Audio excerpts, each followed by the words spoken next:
Apa sih ciri-ciri dari puli yang rusak atau yang sudah tidak layak pakai? Oke, jadi aku memang beberapa waktu ini memang dapat komen ya, itu dari medsos ya, YouTube, IG, TikTok, WA juga ada ya, itu pada menanyakan soal puli ya, terutama kondisinya rusak itu kayak ciri-cirinya seperti apa ya, dan juga penyebabnya itu juga seperti apa. Nah, di sini aku bakal coba ngejelasin secara bahasa gampang aja sih ya, nggak yang rumit-rumit banget supaya kalian juga paham ya. Dan aku juga ngejelasinnya enak. Oke? Jadi aku bakal coba untuk bagi jadi beberapa poin supaya lebih gampang dipahami. Jadi langsung aja kita mulai. Yang pertama itu ya biasanya terjadi di bagian lubang di sini ya, lubang asnya. Aku taunya itu dari beberapa motor termasuk di NMAX ku ya, karena aku juga NMAX ku kan udah jelas pakai puli lah ya. Itu waktu tahun ke-5 ya, 5 apa yang ke-6.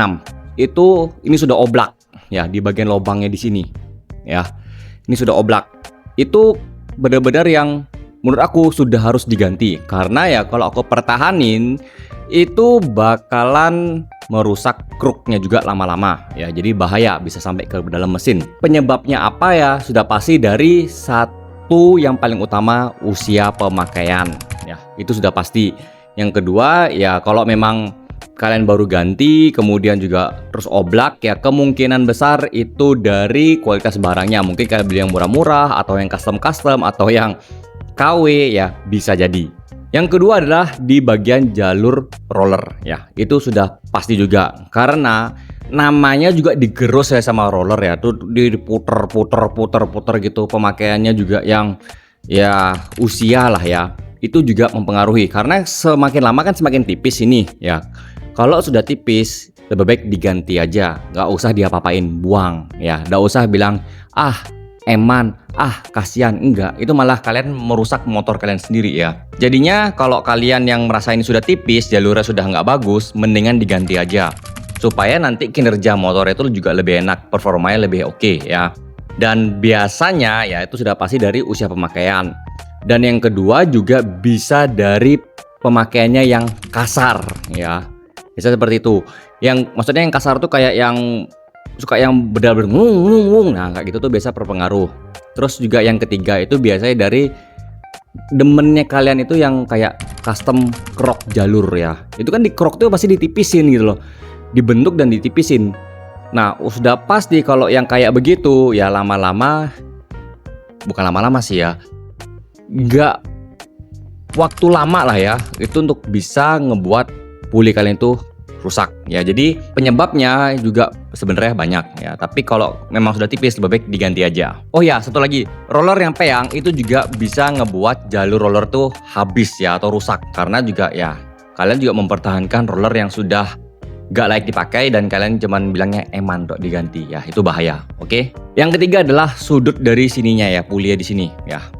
Nah kalau yang di sini sama, usia pemakaian itu juga pasti bakal mempengaruhi ya. Biasanya sih kalau memang yang aku ketahui ya itu bisa sampai 4, 5, 6 tahun itu tuh memang sudah wajar untuk kalian ganti ya, karena usia pemakaian. Atau yang mungkin sudah di angka 50.000 itu diganti aja. Oke. Yang perlu kalian ketahui ya, biasanya kan banyak tuh yang memang di video-video tuh ya dikrokin seret di jalur apa namanya sih, namanya kayak dibikin sudut gitu. Itu juga mempengaruhi kerusakannya ya. Jadi kalau kalian yang seneng kayak begitu ya sudah custom gitu ya udah wassalam sih, itu menurutku sudah enggak oke ya. Tapi kalau usianya itu memang sudah lama dan memang sudah harus diganti, lebih baik diganti. Tapi kalau kalian yang sedang custom itu ingat ya, itu ditipisin ya, dibentuk ditipisin, otomatis usianya sih bakalan berkurang. Dan ini memang nggak dijelaskan oleh orang-orang yang custom. Lalu yang keempat adalah di bagian kipasnya ya. Sebenarnya kipas juga sama ya, kipas ini juga ada umurnya gitu ya, dari sudutnya sebelah sini dan juga kipasnya ya.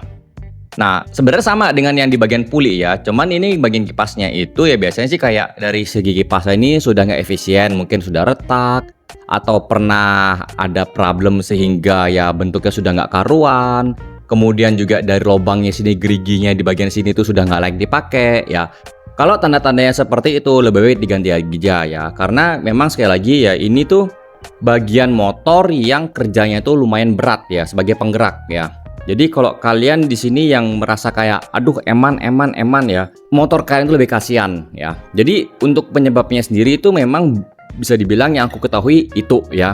Biasanya sih memang lebih ke kurang perawatan, kemudian juga karena menggunakan part-part yang aneh-aneh gitu ya. Jadi kalau aku pribadi ya, kalian gunakanlah part yang original dari merek masing-masing motor, atau gunakanlah dari merek-merek yang memang sudah terjamin kualitasnya ya. Jadi kan merek-merek tuh banyak gitu tuh ya. Jadi pastikanlah cari yang berkualitas dan memang harganya itu juga jangan cari yang murah meriah, itu bahaya ya. Kalian nyari murah meriah, hancur ya, jangan salahin, bukan saja jangan salahin ya. Jangan nanya ke orang lain lagi kenapa seperti itu. Kemudian juga yang nyari yang KW-KW ya, yang penting harga mereng, kualitas belakangan ya. Motornya mereng baru pusing.